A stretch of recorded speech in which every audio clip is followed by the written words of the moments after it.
Nintendo? What the hell? Seriously? Like, this is literally a topic that almost everyone is discussing right now, and we never thought this had to be discussed. And this is about, of course, the Nintendo Switch 2, which, we saw the Direct, or some of us may have seen parts of the Direct. I've not fully seen the Direct fully, but still, we've still learnt back from it. And although we've been shown many great games, Mario Kart World, Donkey Kong Bonanza, including like Silk Song and all things and all that, but the problem comes to some of the rumours.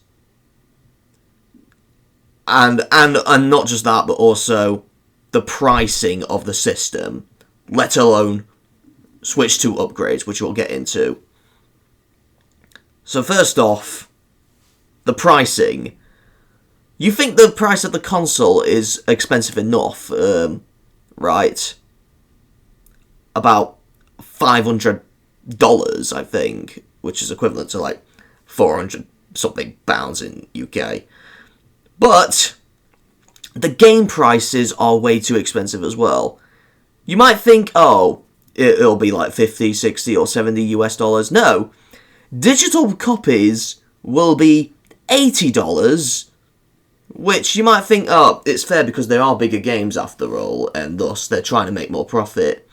But the worst part is, the physical versions of the exact same games are $90. Yeah, that's nearly 100. So you're almost paying £100 just for a game. Now, I kind of expect that kind of price for, like, extremely rare games, like, that you see in the second-hand market and things. That's very common. But brand new games, this is unacceptable, Nintendo. Like, Xbox and PlayStation don't do that. Well, I think they sometimes do, but most of the time, they don't do that. The second worst thing is that the upgrade into the Nintendo Switch 2 edition. Now, you might recall in the Direct, they announced certain games in the past are getting a Switch 2 upgrade, Nintendo Switch 2 edition. So, like Super Mario Party Jamboree, Kirby and the Forgotten Land, what else? I can't remember most, but quite a few. Oh yeah, Breath of the Wild and Tears of the Kingdom, both Zelda games. And a couple more, they're getting Nintendo Switch 2 editions. And you might think, oh, wow, that sounds cool. It's a bit like upgrading to PS4 to PS5, or Xbox One to Xbox Series. But it's worse than that. You've got to pay for the upgrade as well. $30.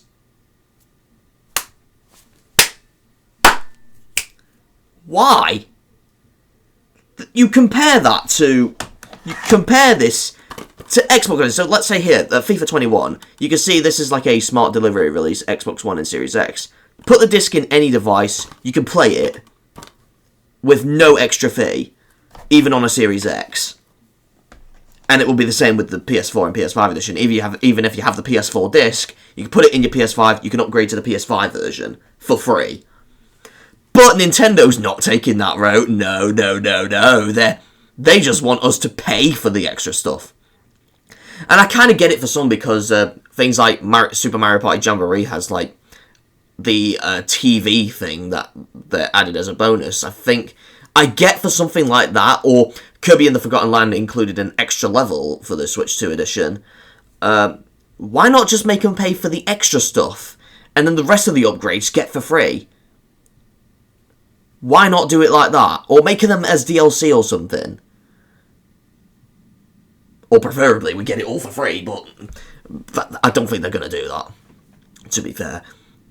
But yes. But the worst part is why I'm making this video.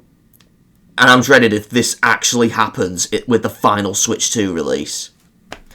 The way physical games are handled. So, if you recall, normally physical games are included on the cartridge itself. that's the case with the Nintendo Switch as well. That the game is on the cartridge, you plug it in the Switch, you can play it. And you don't even need to connect to the internet. Well, apart from certain games, they may require internet connection. But majority of the games you could just play offline, though it is best to play online.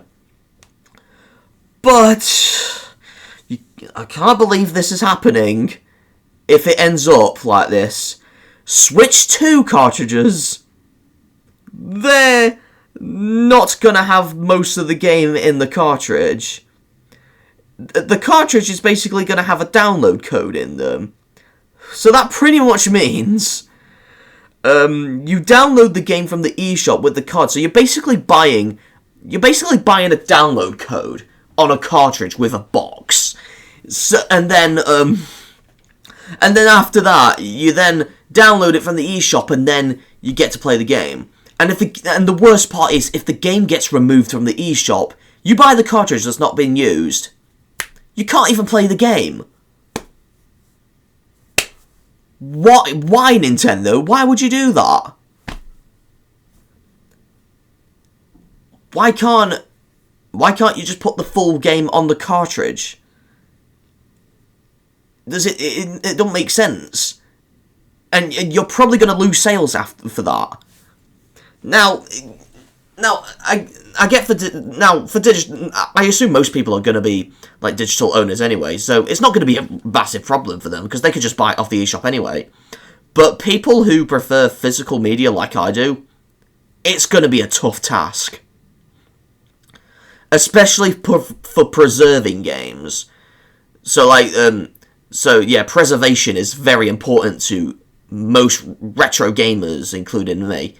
But when it comes to the Switch 2, it's probably going to be the most difficult to preserve ever because of this format.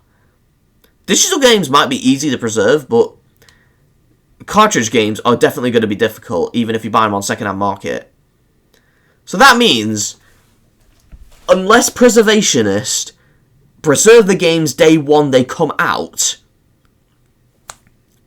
we might not be able to play those Switch 2 games again unless we buy an already used console. Can you imagine being able to play a game that, like Mario Kart World, which looks fantastic, but then eventually you might not be able to play it? What the frig, Nintendo? Now, I think this cartridge format, I think that is a clever idea for online-only games, so like Overwatch, for example, because this you can only play online anyway. But for games that you don't have to play online, it's going to apply. Apparently, it's going to apply to them as well. But online-only games I can get because obviously once the servers are offline, you can't really play the game anymore. But games that you can play offline, why not just put it on the cartridge? Because even if it has online servers that do shut down eventually, at least you can still play the other parts of the game offline. At least they're still playable. But I guess, unless Nintendo gets a lot of backlash, which I guess they are right now, maybe they'll change things. You might recall that Microsoft did a similar thing with the Xbox One. How they were originally going to use an anti-use game system, where used discs were tied to an Xbox account. So if I used an Xbox disc and use it on mine, then try to use it on someone else's, it wouldn't work. That's how they were originally going to do it. And then they have to make the devs enable users to trade them or share them with other people. But thanks to backlash, they combated this by removing that functionality, and now the Xbox One is now considered a great console. But if they did have that problem still exist, that would have meant the Xbox One would have been the worst Xbox ever. Worse than the 360, with its red ring of death and things, but that's besides the point. I feel like Nintendo is trying to do the similar thing to what Microsoft was going to do back with the Xbox One, only with the Switch 2, and it's more modern, and it's with cartridges, more or less. But still, This is unacceptable, Nintendo. You should put the games on the cartridge. Now, I guess my other reasons why Nintendo could be using this kind of format to put games on, or parts of the game on a cartridge, and just a download code on a cartridge, is cartridges are actually kind of expensive to make. That does make sense. It's been a thing in the past as well. Nintendo 64 cartridges, for example, even the cartridge shells, they were $10 to produce, and the third-party companies had to purchase them from Nintendo. And if the game didn't sell well, the company would lose a lot of money. Not just from sales, but also just by purchasing the cartridges themselves. So yeah. And the bigger the storage, the more money it costs. Although the prices have dropped from time to time for past cartridges, I doubt that is the case with Switch and Switch 2 games. So, unbelievable. It's unbelievable. Like, literally yesterday, almost everyone in my class in college was talking about the Switch 2 and the problems it's probably going to have. Like the pricing. They even said that something like a Steam Deck will be cheaper than a Switch 2. Sure, the Steam Deck will be more expensive than the Switch 1, but still cheaper to get a Steam Deck than to purchase the Switch 2. Plus many games, day one. This is why I won't be buying a Switch 2 day one. I will have it eventually, but definitely not day one. Because of the price. Sure, the prices might drop from time to time, but the physical media problem, that almost means the second-hand market for Switch 2 games will nearly be impossible because of this technology. That means places like CEX will not sell those games, or the games that are going to have download codes in them. But still, this is a crisis. And this has to be solved. We need Nintendo to fix things. We need games on the cartridges so we can still play them and all of that.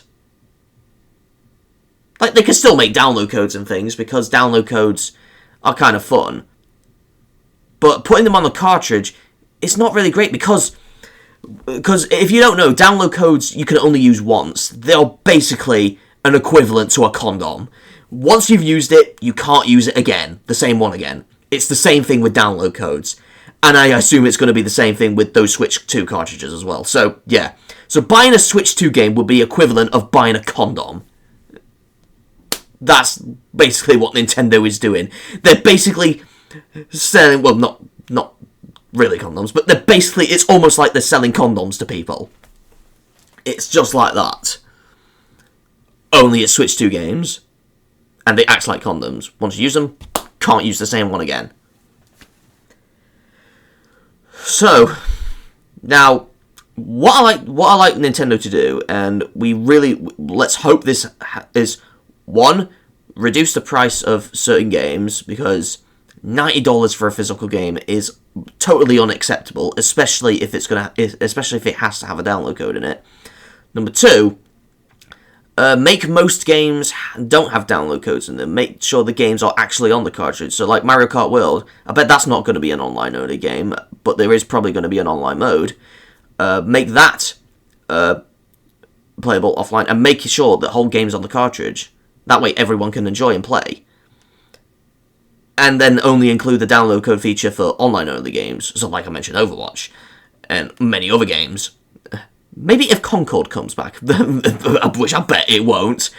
But something like Concord would have been worth the Switch. With that style of cartridge. Because you might recall that game shut down earlier. And then, yeah, that's basically it. Just reduce the price of the system and things. And the game, especially the way physical media games are handled. This is unacceptable, Nintendo. It needs to be changed.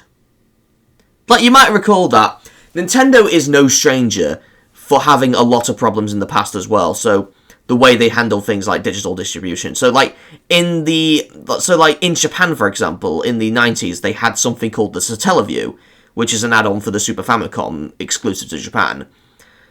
Now, the benefits of that is that the games you can get from that are free, but the problem was the cost of the device. The device costed more than the Super Famicom, but you also needed stuff for your TV, like a tuner and an antenna. Although some TVs had them built in, if you weren't lucky enough to have that TV, you got to pay a lot more money, or just rent them monthly. But then, after that, also for the Super Famicom, Nintendo introduced Nintendo Power, not to be confused with the magazine, but it was like a flash cartridge service where you can flash your own games onto it. But the way they handled it was very stupid, and it really didn't have to be this way. You don't search, it's not like the eShop where you just look for a game, search for it, blah blah. You go for a catalogue or Nintendo's website to then search for the game's ID number. And then you type it in. You type it in a service. It shouldn't be that way. And then thankfully when they introduced the Wii Virtual Console and things, or the Wii Shop channel, that's when things got better and things. But now, the Switch 2 and the pricing of games, physical games, is now a problem. And I'd say it's worse than the Satellaview and Nintendo Power. Because of the pricing. It's probably more than that. And the worst part is, apparently, the Switch 2 is actually cheaper in Japan, having less yen. But the other thing, it might include region lock-in. So that means the Nintendo Switch 2 could be region locked. Because you might recall the Switch 1 was region free. You could play games from any country and they'll work fine. Some maybe even have other languages supported. But it looks like the Switch 2 might be the first time region locking is going to happen for years. Like, not even the PS5 and Xbox Series are region free. Any games can be played from any region. The only thing that's region locked about them, I assume, is the DVDs and Blu-rays, which you can play to watch movies on your console. Which Nintendo's not going to do with the Switch, but still. But imagine region locking coming back to games. Still, that's another problem. And I think the Japanese console will be locked to Japanese as well, so meaning it'll only play in Japanese. There'll be no English. I don't think there will be, and I think the games will have no English, even the games that are available in English. Why, Nintendo? Why can't you just be fair to us? When you introduced the Switch 1, it was amazing. Everyone was hyped about the Switch, especially the re-releases like the Switch Lite. Although the Switch Lite is honestly a bit shit, but just a handheld version. But still, it's still great for those people that want to play it on the go. And even the Switch OLED, which not only has a bigger screen on the handheld, but more storage, more importantly. That's why I've got an OLED Switch. So yeah. So that's another thing. That's a big problem about the Switch. Let's hope Nintendo responds to this. I don't think Nintendo is going to be watching this video. I bet not. But I just thought in some improvements. So like reducing the prices of certain games.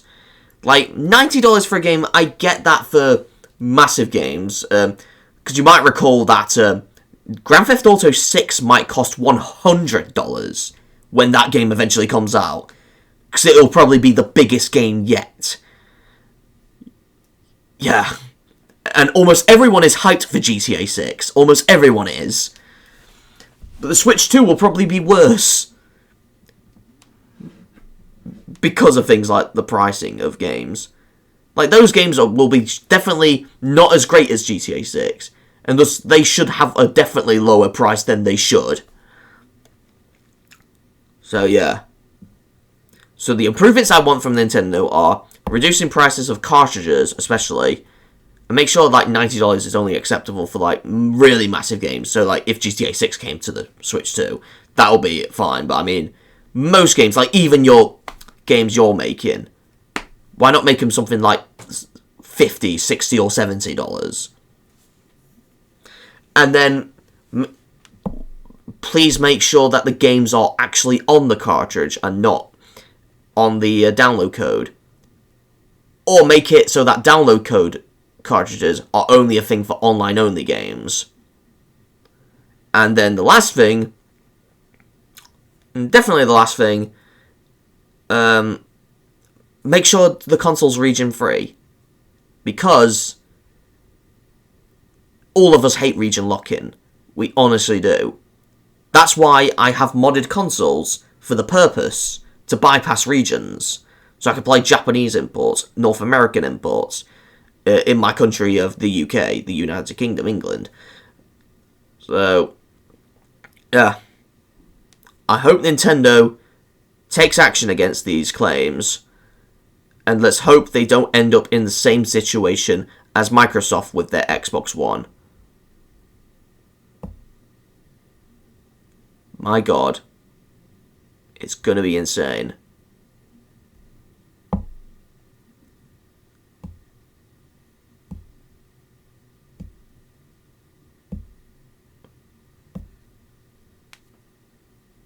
Please be better, Nintendo.